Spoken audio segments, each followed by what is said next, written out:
من قام رمضان ایمانا و احتسابا غفر له ما تقدم من ذنبه۔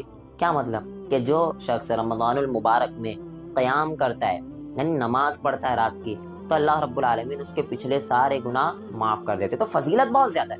جو بھی شخص تراویح کی نماز کو، قیام اللیل کو اگر ہلکے میں لیتا ہے اور نمازیں چھوڑ دیتا ہے، کیا ہو گیا؟ سنت تو ہے، چھوڑنے سے کوئی گناہ نہیں ملے گا۔ اگر یہ سوچتے تو یاد رکھیے آپ کو کوئی گارنٹی نہیں ہے کہ آپ نے جو سال بھر فرض نمازیں پڑھی ہے وہ قبول ہو بھی رہی ہے یا نہیں ہو رہی۔ دوسرا یہ کہ کوئی نہیں کہہ سکتا ہے کہ میری نمازوں میں کمی نہیں ہے۔ آپ کی نمازوں کی کمی دور کرنے والی یہ نوافل ہے، یہ سنتیں، اور رسول اللہ صلی اللہ علیہ وسلم کی محبت ہی تو آپ کو جنت میں لے جائے گی۔ تو پھر یہ بالکل ذہن میں نہ لائے سنتیں چھوڑ دوں۔ ہاں دیکھیے، ہم ہرگز یہ نہیں کہتے کہ آپ اتنا زیادہ اس کو اہمیت دے دیں کہ فرض بھلے سے چھوٹ جائے لیکن تراویح پڑھنا ہے، نہیں۔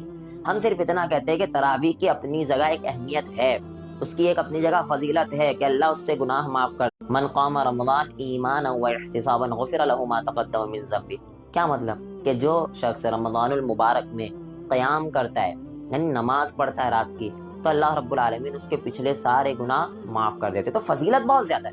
جو بھی شخص تراویح کی نماز کو، قیام اللیل کو اگر ہلکے میں لیتا ہے اور نمازیں چھوڑ دیتا ہے، کیا ہو گیا؟ سنت تو ہے، چھوڑنے سے کوئی گناہ نہیں ملے گا۔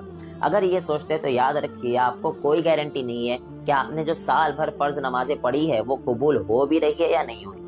دوسرا یہ کہ کوئی نہیں کہہ سکتا ہے کہ میری نمازوں میں کمی نہیں ہے۔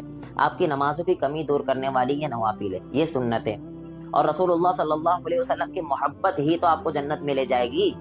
تو پھر یہ بالکل ذہن میں نہ لائے سنتیں چھوڑ دوں۔ ہاں دیکھیے، ہم ہرگز یہ نہیں کہتے کہ آپ اتنا زیادہ اس کو اہمیت دے دیں کہ فرض بھلے سے چھوٹ جائے لیکن تراویح پڑھنا ہے، نہیں۔ ہم صرف اتنا کہتے ہیں کہ تراویح کی اپنی جگہ ایک اہمیت ہے، اس کی ایک اپنی جگہ فضیلت ہے کہ اللہ اس سے گناہ معاف کر۔